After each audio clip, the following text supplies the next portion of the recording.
اور حسن رضی اللہ عنہ کے دور میں جب مصالحت کی حسن رضی اللہ عنہ نے، حسن رضی اللہ عنہ کو گریبان پکڑا تھا انہیں کوفیوں نے کہ آپ نے ہم کو رسوا کر دیا، شرٹ پھاڑ دیا، کیوں کیا آپ نے کمپرومائز کبھی بھی پسند نہیں آیا، جنگ جمل میں پسند نہیں آیا، لہذا دیکھا کہ یہ مصالحت ہو کیسے گئی، ان بلوائیوں نے، ان خوارج نے، ان کوفیوں نے، ان عبداللہ ابن سبا کے ایلیمنٹس نے رات میں ڈھانٹے باندھے اپنے چہرے کے اوپر اور ادھر سے حملہ کیا، غلط فہمی پیدا کی، اور پھر جو ہے وہ یہ جنگ کی آگ بھڑک اٹھی۔ یہ مصالحت پھر پسند نہیں ہے، یہ سیٹلمنٹ پھر پسند نہیں ہے۔ یہ نقطہ یاد رکھنا چاہیے کہ دشمنان اسلام کبھی بھی اس بات کو پسند نہیں کرتا، جہاں کہیں ایک تو ان کو ایک جگہ لانا مشکل ہے آج کے دور میں، اگر جلدی آ جائے قریب تو یاد رکھیے مسلمانوں کو بہت دیر تک متحد رکھنا آسان نہیں ہے، متحد کرنا مشکل ہے، اور متحد ہو جائے رکھنا مشکل ہے، اور کیوں نہیں رہتے اس کے ہمارے اپنے اسباب الگ ہیں، اور اس کے علاوہ دشمنان اسلام کبھی بھی اول دن سے لے کر قیامت تک اس بات کو پسند نہیں کریں گے کہ ایسا ہو جائے، کبھی نہیں پسند کریں گے۔ تو بہرحال جو ہے وہ اس کو لے کر پھر بہت سی باتیں ہوئی بھی، علی بن ابی طالب کو لے کر اور آپ کی مصالحت کو لے کر جو بھی ہوا ہے اس کی اپنی ایک تفصیلات ہیں۔ بہرحال نیزوں کے اوپر قرآن اٹھایا گیا اور جنگ رک گئی، اور ماہ رمضان تک اس کو ڈیلے کیا گیا، اور اس اعتبار سے کہ وہاں پر جو یہ تحکیم اور ثالثی کے طور پر ادھر سے ابو موسیٰ اشعری رضی اللہ عنہ ہیں علی بن ابی طالب کی طرف سے، اور معاویہ رضی اللہ عنہ کی طرف سے جو ہے وہ عمرو بن العاص ہیں رضی اللہ عنہ، کہ یہ باڈی ہوگی، یہ کمیٹی ہوگی جو اس کو لے کر سیٹلمنٹ کرے گی، اس کی شرائط، اس کی جو تفصیلات ہے وہ طے کرے گی۔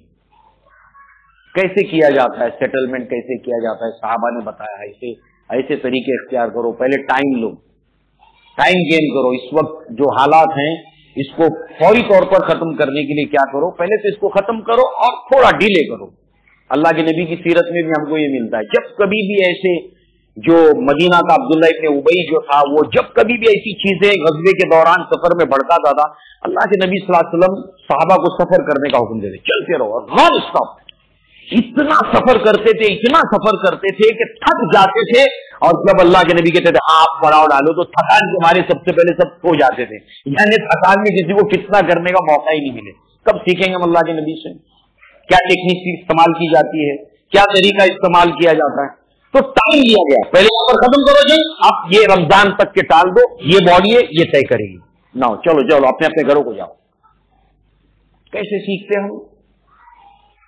صحابہ کی زندگی میں کیا کچھ نہیں ہے ہمارے لیے سیکھنے کے لیے، مگر یہ ہے کہ جب مکھی ہے ایک وہ بھی ہے جو ہزاروں میل کا سفر طے کر کے ایک ہی چیز ڈھونڈتی ہے، وہ ہے شہد، اور ایک مکھی وہ ہے کہ اس کے قریب میں بھی اگر شہد ہو تو ایک ہی چیز تلاش کرتی ہے، وہ ہے گوبر۔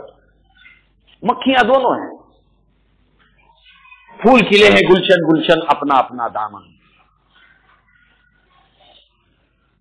بہرحال اس طریقے سے جو ہے وہ جب یہ معاملہ طے ہوا تو اس کے بعد اس کے اوپر پھر بہت سی باتیں ہیں، ہم تفصیل میں نہیں جائیں گے۔ غلط روایات کہ جب ابو موسیٰ اشعری عمرو بن العاص جمع ہوئے تو ایک فرضی قصہ ہے وہاں پر، اس کی تفصیل میں ہم نہیں جائیں گے، اس کو اسکپ کرتے ہوئے جو بات جو ہے وہ یہاں پر طے ہوئی تو ابو موسیٰ اشعری رضی اللہ عنہ نے کہا کہ علی بن ابی طالب رضی اللہ عنہ کا جہاں تک تعلق ہے کہ آخری وقت تک اللہ کے رسول صلی اللہ علیہ وسلم علی بن ابی طالب سے راضی تھے، اور تاحیات اللہ کے نبی آپ سے راضی تھے، لہذا جو ہے وہ عمرو بن العاص کہتے پھر ٹھیک ہے، آپ نے ہم لوگوں کے بارے میں پھر کیا سوچا؟ انہوں نے کہا کہ آپ لوگوں کے اندر کوآپریشن کرنے کی، سہکاریہ کرنے کی، تعاون کرنے کی صلاحیت ہے، اور دیکھو طویل عرصے تک ایک تو یہ ہے کہ آپ تعاون کرو، اس کو مستحکم کیا جائے، اس کو اسٹیبلش کیا جائے، اور یا تو یہ دوسرا معاملہ یہ ہے کہ اسلام میں آنے سے پہلے دین اسلام نہ لانے والوں سے مستغنی تھا، کیونکہ یہاں پر بہت سے لوگ دیر سے اسلام لائے تھے. عمرو بن العاص جو اسلام لائے تھے رضی اللہ عنہ 13 سال مکہ کے اسلام نہیں لائے. اس کے بعد مدینہ کے اندر صلح حدیبیہ تک ایمان نہیں لائے. 13 جمع 6 ہو گئے 19, پھر 20, 21ویں سال میں عمرو بن العاص ایمان لائے. تو کیا کہہ رہے ابو موسیٰ اشعری کہ آپ لوگوں کے اسلام لانے سے پہلے بھی اسلام بے نیاز تھا. آپ لوگوں کے آپ تھے نہیں نا اسلام میں, اور اگر آپ تعاون نہیں کرتے ہو تو بھی اسلام بے نیاز ہے. ہاں دوسرا یہ کہ آپ کے اندر تعاون کی صلاحیت ہے. کتنی پیاری اور کتنی سٹیک اور کتنی حکیمانہ باتیں وہ لوگ کرتے تھے, دمدار باتیں, فالتو باتیں نہیں. اور ہم لوگ آپس میں تنازعات ہوتے ہیں, اس کو اینالائز جب کیا جائے تو فالتو باتیں بہت زیادہ ہوتی, کام کی بات ایک بھی نہیں ہوتی. کتنی دمدار چھوٹی چھوٹی باتیں وہ لوگ کرتے تھے. تو بہرحال جو ہے وہ اس طریقے سے بات یہاں پر یہ ہوئی کہ ابو موسیٰ اشعری علی بن ابی طالب کے پاس چلے گئے, امیر معاویہ کے پاس عمرو بن العاص رضی اللہ عنہ چلے گئے. تو ظاہر سی بات ہے کہ یہاں پر پھر جنگ نہروان ہوتی ہے. اب تو معاملات جب اس کے سیٹلمنٹ کے بعد میں وقت بھی گزر گیا, یہاں پر کوئی ایسی خاطر خواہ نتیجے والی بات نہیں نکلی, دونوں چلے گئے. مگر یہ کہ نارمل ہیں حالات, اور پھر اس کے بعد جنگ نہروان ہوتی ہے. یہ اس لیے ہوئی ہے, یہ اس لیے ہوئی ہے کہ یہ مصالحت ہوئی کیوں؟ اس لیے یہاں پر علی بن ابی طالب ہی کے گروہ میں سے ایک گروہ باغی ہو جاتا ہے جن کو خوارج کہا جاتا ہے. ہم خوارج کا لفظ بہت سنتے ہیں. یہ علی بن ابی طالب سے بغاوت کرتے ہیں. مقصد یہی ہے کہ یہ تحکیم ہم اس کو نہیں مانتے, یہ جو مصالحت کا معاملہ ہوا ہے ہم اس کو نہیں تسلیم کرتے. بات یہی ہے کہ جنگ ہو, جیسے جنگ صفین میں جیسے جنگ ہو.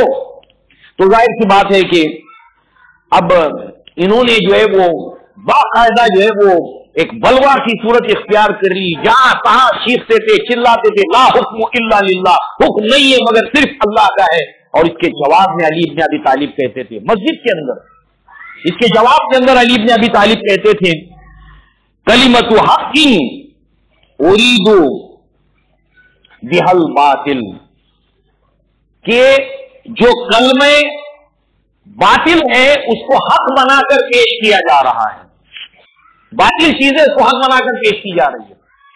تو اس طرح کی سچویشن ہے نہروان. کس لیے ایک بازی گروہ خوارج نمودار ہوا ہے علی بن ابی طالب سے ہی. شیعہ نے علی جو کہتے ہیں, اس زمانے میں جو ٹرمینالوجی استعمال ہوتی تھی شیعہ نے علی, شیعہ کا مطلب ہوتا ہے گروپ, علی کے حمایتی گروہ, اسی میں سے یہ باغی گروہ جن کو خوارج کہا جاتا ہے یہ نکلا ہے. اور اس کا اسٹینڈ یہ تھا, لہذا امیر المؤمنین سے انہوں نے بغاوت کی. اور اس طرح سے جو ہے وہ آپ دیکھیے کہ علی بن ابی طالب نے جو ہے وہ قریب 10,000 کا لشکر لے کے اس بغاوت کو کچلا ہے جو جنگ نہروان ہوئی ہے. بہرحال اب یہاں پر آپ دیکھیے کہ انہی خوفیوں نے, انہی خوارج نے, ان کے باقیات نے ایک منصوبہ بنایا, اور وہ منصوبہ یہ بنایا کہ ایٹ اے ٹائم, ایک ہی وقت کے اندر علی بن ابی طالب رضی اللہ عنہ, عمرو بن العاص رضی اللہ عنہ اور ابو سفیان معاویہ رضی اللہ عنہ, ان تینوں کو ایک وقت کے اندر قتل کیا جائے, ایک ہی وقت کے اندر. اور بات کیا ہے, تاکہ مسلمانوں میں امن و امان آ جائے اور اس طریقے سے تمہیں اللہ کا قرب حاصل ہو جائے. دیکھیے عقیدہ کیا دیا جا رہا ہے, جو نیو کمر سے عقیدہ کیا دیا جا رہا ہے, اس کے ذریعے سے تمہیں اللہ کا قرب حاصل ہو جائے گا. ان تینوں کو بیک وقت معاذ اللہ قتل کر دیا جائے. عمرو بن العاص کہاں ہے؟ معاویہ رضی اللہ عنہ, اور خود معاویہ رضی اللہ عنہ کو بھی, اور اس کے ساتھ ساتھ علی رضی اللہ عنہ کو بھی. اب یہ کون لوگ ہیں, یہ کون لوگ ہیں جو تینوں گروہ کے افراد کو قتل کر دینا چاہتے ہیں؟ اور اسی ارادے سے اس کے اندر ایک شخص عبد الرحمان بن ملجم کھڑا ہوتا ہے. وہ کہتا ہے کہ میں ذمہ داری لیتا ہوں معاذ اللہ علی بن ابی طالب کے قتل کی. اس کے بعد عمرو بن بکر تمیمی ذمہ داری لیتا ہے کہ میں عمرو بن العاص رضی اللہ عنہ کے قتل کی ذمہ داری لیتا ہوں. اور بر تمیمی یہ ذمہ داری لیتا ہے کہ معاویہ رضی اللہ عنہ کو میں قتل کروں گا.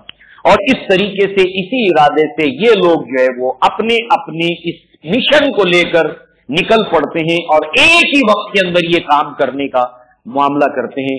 منتخب کرتے ہیں رمضان کے مہینے کا انتخاب، جس کے اندر یہ طے پایا تھا کہ مصالحت ہوگی۔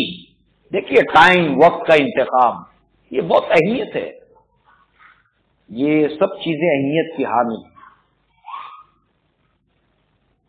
کیوں اس وقت، کیوں یہ ایونٹ؟ بہرحال اس کے بعد ہوتا یہ ہے کہ علی بن ابی طالب فجر کی نماز کے لیے نکلتے ہیں۔ رات کے اندھیرے کے اندر عبد الرحمن بن ملجم اپنا معاملہ کرتا ہے۔ زہر کے اندر تینوں نے بھی اپنے خنجر، اپنے اسلحہ کو بجھایا ہے، اور زہر میں بجھانے کا مقصد یہ ہوتا تھا کہ کوئی بھی وار ہو جائے، جب وہ خون کے ساتھ میں ٹچ ہوگا وہ اسلحہ، تو اس کے بعد زہر جو ہے خون کے اندر روانی کرے گا، اور بچنے کے امکانات ختم کرنے کے لیے اس کو زہر میں پکایا جاتا تھا۔ بہرحال علی بن ابی طالب کے اوپر فجر کی نماز کے لیے جب نکلے ہیں تو حملہ ور ہوا، اور یہ سبب بنا آپ کی شہادت کا 17 رمضان المبارک۔ علی بن ابی طالب، سیدنا علی بن ابی طالب رضی اللہ عنہ، ان کی شہادت ہوئی ہے۔ اس کے بعد آپ کی وصیت اپنے بیٹوں کے لیے وہ پڑھنے کے لائق ہے کہ اس کنڈیشن کے اندر بھی وہ ہمیشہ اسلام کو پیش نظر رکھتے تھے۔ ہر مسلمان کو اس وصیت کو پڑھنا چاہیے جو آپ نے اپنے بیٹوں کو کی تھی، علی بن ابی طالب رضی اللہ عنہ۔ اس کے بعد جو ہے وہ عمرو بن العاص رضی اللہ عنہ، یہ جو عمرو بن بکر تمیمی، اس نے جو ہے وہ یہ ذمہ داری لی تھی، تو اس وقت جو ہے وہ عمرو بن العاص جو پیٹ کا عارضہ ان کو لاحق ہو گیا تھا، پیٹ میں تکلیف کی، بیمار چل رہے تھے، تو فجر کی نماز کے لیے وہ مسجد میں نہیں آئے، اور ان کی جگہ پر جو ہے وہ جو خارجہ بن ابی حبیب